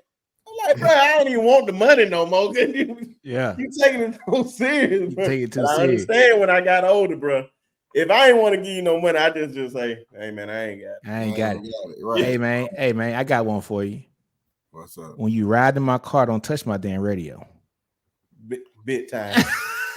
But see, I think the difference is now. That's universal. Back then, we only had the radio station. Now we got them on our phone. We just play the aux cord. Yeah, but still, don't unplug my aux cord and put it in yours. Nah, we ain't doing that. My wife, man. That's the worst. if I'm driving, like we going on a trip or something, and I'm driving 10 hours. Yeah, let me listen to what I want to listen to. I got to be the one that got to stay up. Give me my coffee and my Monster, and let me bump what I want to bump. I ain't trying to hit what you trying to hit today. Boy, you hit a nerve right there, boy. And it just seems like the people that get in the passenger seat, like, bro, like, oh, well, I'm in the passenger seat. Oh, I got to be in DJ mode. Who elected you? And then they have a worse taste in music. Yeah. Man, when I tell you, I had this one homeboy, bro. That man literally got in my car. I wasn't tripping. He got the Oscar. I wasn't tripping. But when he played Lil Uzi Vert, we ain't the same. We ain't the same. I tell you, I never snatched out the Oscar so hard in my life. I know you lying. Listen, I already know how it be. I hate when somebody get in your car before you get in your car and go ahead and plug up the aux cord. I'm like, no, bud, hey, let me go ahead and get them off you. No, I ain't trying to hear that. Especially if you know they taste in music, boy. You like, oh no, boy. And that I think that bothers me a lot, bro. When somebody ain't got no good taste in music, but be the quickest ones. I always trying to put you on something. I always trying to put you on something. Hey man, listen, good. And the stuff they trying to put you on be like, nah, garbage. Top of the top. Yeah. Top of the top. I'm like, bro, what is this, bro? Hey man, the bars are just getting terrible every year, dog. I swear to God, bro, these dudes took the Migos rhymes. I ain't gonna lie to you, buddy from Alabama, bro. If you ever see this, Rollo is just garbage, boy. When I say he is garbage, I'm talking about garbage, boy. I'm talking about straight garbage. I'm like, bro, he got one that's fine. That's it. You that bad? Bro, if you never heard of him, listen to Rollo Rodriguez. Okay, he is with Little Baby. Yeah, he is. He is not in my eyes, but I hear dudes be playing them on like their Instagram videos for like. Oh yeah, I done heard him. Yeah, I didn't know he was from Bama. Rollo. Yeah, he's from Mobile. Yeah, I heard him. Yeah, I didn't know he's from Bama. Man, it's a couple of rappers from Alabama, but to be honest with you, as black men, man, I will say this: you know what you listen to, and you know the type of music you listen to, and you probably put it on repeat, right? Yeah. Oh yeah. I do the same thing because I know what I listen to. I listen to old school Gucci Mane, Jeezy, you know, Yo Gotti, that good old fat Gucci, goddamn. Yeah. Sipping syrup Gucci. Right. The best thing about growing up in the South, especially me having like an older brother and older cousins, man, certain things that folks wasn't put on back in the day, I was put on so early. Like, bro, like all of Cash Money stuff. Yep. Early, my brother had like the CD book full of it. Mystical, X. Yeah, Stalker. Oh no, all the stuff. Hey man, I'm from Louisiana, so I grew up on that. You know what I'm saying? So look, I'm from Shreveport, so yeah, man, I'm from the port city, man, from Motown. But yeah, man, I grew up on P and like BG, like It's All on You. You know what I'm saying? Like Volume 1, and Volume 2. Soulja Slim when he was Magnolia Slim. Scarface. Funny story about Scarface. He came up to Shreveport and was talking mess at the Waffle House down the street from my house. He ended up getting shot at that Waffle House right there in my neighborhood. You know what I'm saying? After a concert. But Scarface, Ghetto Boys, 8-Ball MJG, UGK. You know what I'm saying? Mafia. Oh my God, man, 3-6 Mafia, man. Man, all of them, man. Matter of fact, since we speaking on that, which all of us know what the last topic is of the night, and I think this is going to be a very, very interesting topic. Is in parentheses, ladies and gentlemen, in parentheses, in quotations, your top five hip hop albums ever. Man, I couldn't narrow it down to 5, man. It ain't even got to be like in order, like, this is my all-time favorite. What is your 5? Like I say, I couldn't do 5. I got a list of like 14, but my all-time favorite rap album, all time, hands down, Pac, All Eyes on Me. It's my favorite. It's not even a question for me. Yeah. Like Pac, All Eyes on Me set the standard for everything for me. Like he was the greatest in my opinion. Yeah. Pac that dude. You know what I'm saying? Yeah. You can't narrow down to 5, man. You can't narrow down to 5. It's too many. Yes, I can. But hold on. That wasn't in my top 5. But listen here. I'm going to tell you right now. The disrespect over the years for Tupac calling him overrated and all that. Yeah, who's like, doing that? Pop died in 96. And we still. Tupac Shakur died in 96 at the age of 25. It is now 2023.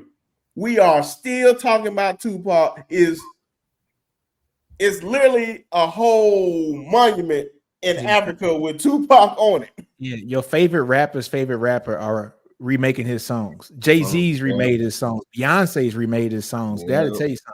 The biggest artists in the world respect this man, and it's just guys. I'm not even gonna say their name, but you know who I'm talking about, and I see what you be doing. Yeah, I hate that you talk down on this man's name. You're trash compared to this man. It's Tupac Amara Shakur, the best double disc album all time. Not even close. I must have missed that. Standard. Who said that? Oh, I'll tell y'all. Boy, if I say it, they'll get mad. But it's too many. It's some guys on the internet too. I was just like, bro, where y'all getting this from, bro? Yeah, they crazy, man. I mean, Pac got the best album. Yeah, you got to put All Eyes on Me, in your top 5. I can't. That's my favorite album. That's his. I love Pac, but it ain't in mine. So look, that's my number one. That is the standard. That's my number one. But 2 through anything else, it's in any order. All right. What you got? Go ahead. I just want to hear him now. All right, I got the Chronic. Okay. Hold on. What you got? I got the Chronic. Yes, sir. That's why I was up there. That's up there for me. All right. I got Nas Illmatic. Right. I got Ghostface Iron Man. Mm-hmm. Beautiful album. I got, for me, Soulja Slim, Give It to Him Raw. One of my favorite albums of all time. Okay. Jay-Z, Reasonable Doubt. Mm-hmm. That's another one. Wayne, The Carter One. The first Carter, I think, was Wayne's best album. You know what I'm saying? Scarface, The Fix. I love Face's album, The Fix. It's masterfully put together. This need to be said all the time. Scarface has never disappointed. Never ever put out a bad album. Yeah. Never. But The Fix was just the way he put that together. It was beautiful. Okay. I got BG, It's All on You. That's I'm from Louisiana. You know what I'm saying? It's All on You, Volume 1. That's one of my favorites. I put that on and I'm back at home. You know what I'm saying? That's your 5? Nah, man. I got like 15 of these things. He put out a bunch of them, so I'm just letting him go because Jay ain't bet. Oh, go ahead. I got Nip Crenshaw. I love that album. Yeah. I love Nipsey Hussle Crenshaw album. Mac World War III, Black Star. I love the Black Star album with Mos Def and Talib Kweli. Mm-hmm. It's a guy out in Cali. His name's Don Kennedy. He had an album called the Yellow Album. If you never heard it, go listen to it. No, we know Don. I only know Don Kennedy from one song, and that was 1997. Yo, girl got a face. Yeah. No, I know. Your friend got a nice body. Yeah, that one. I said they had just my type of party. Yeah. Oh my God, brother. Go listen. Yeah, so that's on that album. It's called the Yellow Album, which they won't release it on any streaming platforms. For some reason, I don't know if the music's not clear, but you can get it like on my mixtapes and stuff like that. But the album came out in like 2011, I think. But sonically put together, one of the best that you ever listened to. And then I'm a big Game fan. The Game's first album documentary. I was going through a lot of stuff when that album came out. We was shout out to that man Dre. we was out there. We was out there. Right. So I got a lot of stories about that album. You know what I'm saying? So those are mine, man. But it's Pac number one and then everybody else after that. Ooh. Okay. What you got for me, Quinn? I'm just gonna go ahead and list them. Number 1, Straight Outta Compton. That's the hell out, man. It's classic, man. Tribute. I gotta go with Dr. Dre, Chronic. Illmatic. This is for me personally. I ain't no New York nigga, but should Get Rich or Die Trying. I like it. Classic, album. classic album. Right. No skips. No skips on that album. No skips at all. You know. And then my fifth one is either between the Blueprint or the Carter. Man. See, look, man, I'm a Louisiana dude, so I'm gonna say the Carter because I'm a Louisiana guy. I mean, Lil Wayne was my favorite rapper, but the Blueprint was nice too, though. Blueprint was nice. You know what? The older I get, man, I can promise you, growing up, it's a lot of down south cats that man, turn that Jay-Z stuff off. Right. I guarantee you now, bro. You look back on it and be like, "Hey, bro, this boy was on a whole nother level with that Blueprint. Blueprint was it, man. It's that Reasonable Doubt for me. It's that Reasonable Doubt. Reasonable Doubt. Let me tell you something right now, bro. Hands down, my favorite, and it's on that album. My favorite song ever by Jay-Z is Dead Presidents. It's in my bio. Yeah.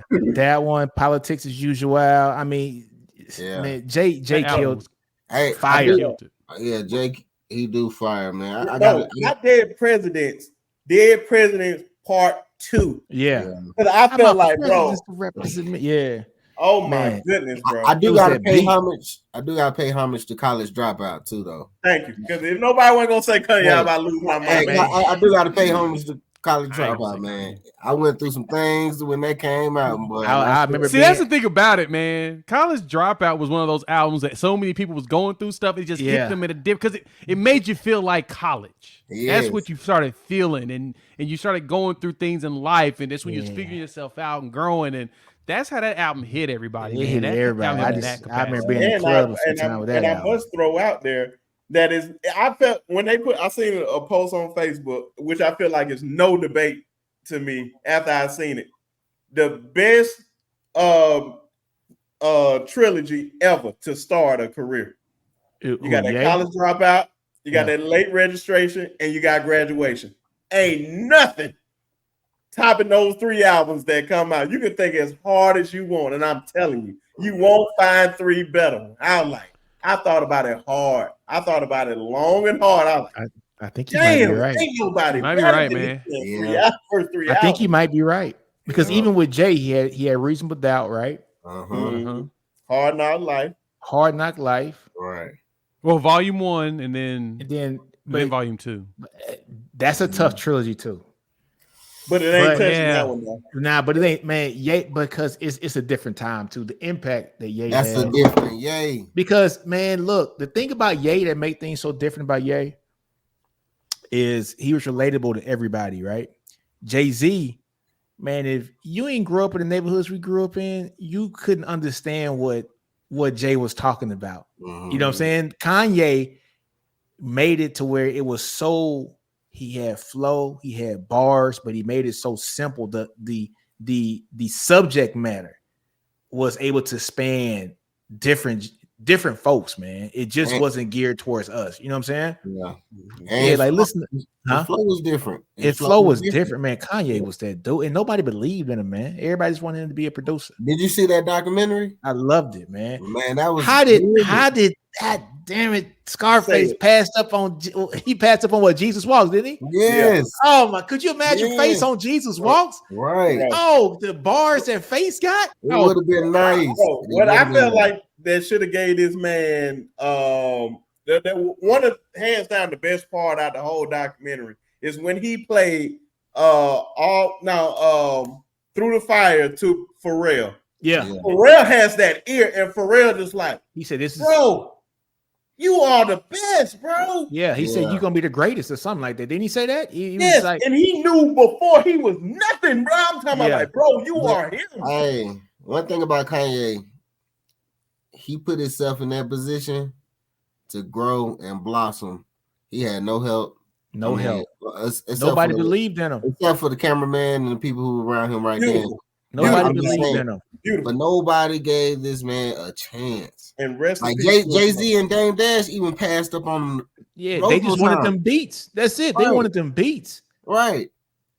Oh, Boy, man. rest in peace to his mom. Matter of fact, Right. just last thing before I let Jay say his, bro, his mother, bro, when he literally got turned out, I can't remember the scene, but he go to his mama house right after that, and like he was just so down, and his mom just spoke life back into him, bro. I can understand why he loved his mom so much. Because I like, bro, this is a special woman right here. He was so down, he felt like he was about to quit, and that woman just spoke life back into that man. Yeah. That is a great woman. Yeah. God rest in peace to that woman. She is such a Miss Yeah. West. You are a beautiful woman. God bless your soul. I just had to get that out. Yeah, man. Yeah. Jay, what you got, man? And anybody ever never seen that documentary, please watch it. A must see. Man, for me, this was hard. I mean, coming up with 5, and I don't even like ranking when it comes to albums, man. You know, My it ain't musical gotta taste be is no all rank. over There's no the place, rank. right? Huh? Yeah. It's There's no no ranking. rank. It just put Yeah, your it's 5 albums but 5 albums though that I feel like shaped me just as who I am. First off, gotta be Illmatic. He's on that list. That first Nas was just stupid. And that's when everybody started realizing, yep, this kid's gonna be something. Yeah. Toss in there a little bit of Southern Playalistic Cadillac Music. You can't go wrong with that. Outkast. I mean, going from Outkast from there to Aquemini to Stankonia. Hey, They might have a trilogy. Now, they I'm got a talking about trilogy there too. Now, not intro trilogy because ATLiens was good, but I think they started to really hit their stride at Stankonia, which is the 4th one. Yeah. But Kanye hit his fully in that first 3. Well, so I totally understand the argument. That's what made it tough. You know what I'm saying? That's what made it tough. It's tough. I think Outkast. I mean, Outkast first is there, album was still. Outkast, it was nice. They nice. Hey, the greatest group of all time. My opinion. Right. yeah, Thank you. hey. I was about to go there if you weren't gonna say it. They No, the they are the greatest- best A group lot of of all people time. don't Hands down. believe that though. That's the argument. A lot of people don't believe to that. me, It ain't no hip hop best group ever. yeah. I said it.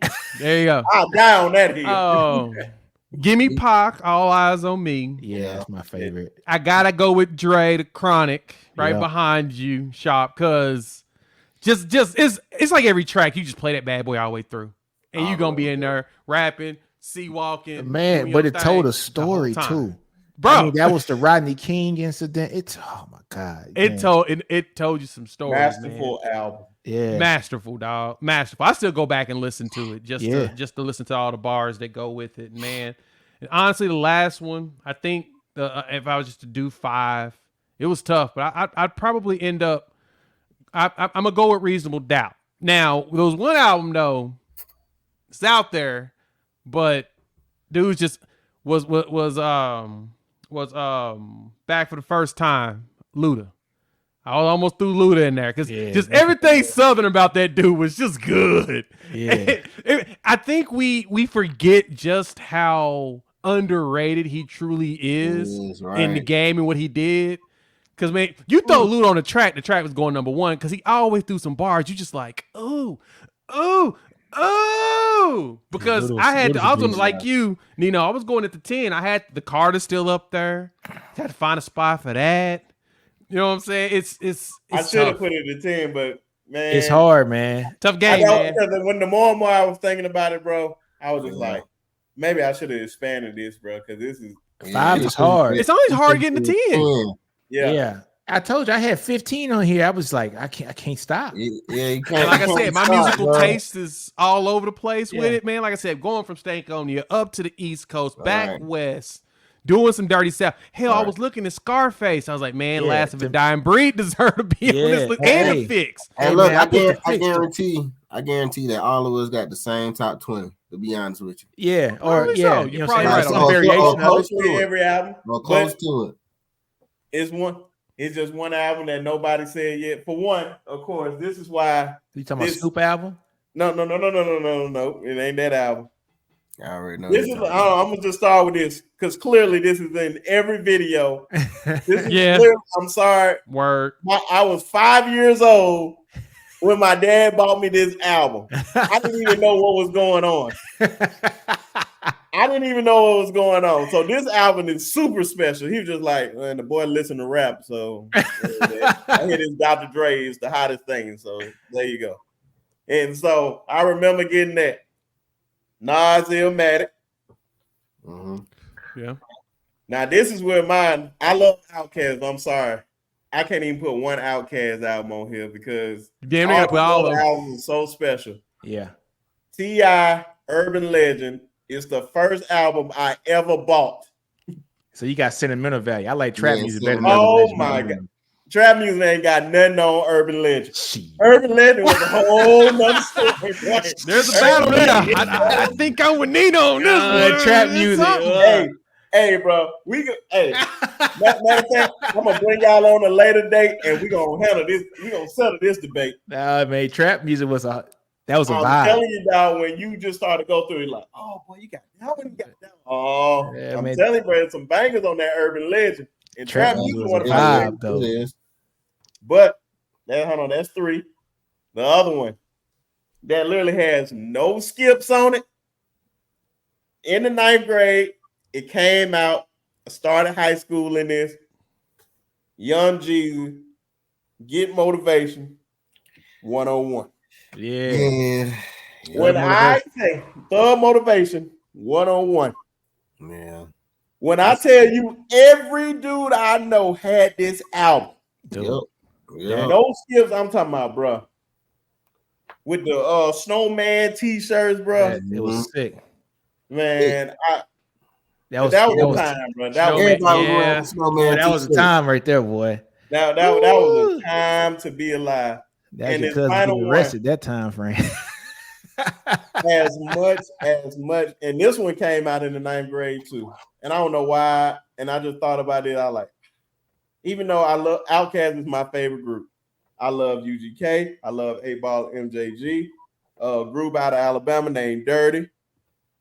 I have so many favorite groups of all time. I don't know if I said UGK. Shout out to Bun. Rest in peace, Pimp C. I love the Hot Boys. But man, let me tell you something.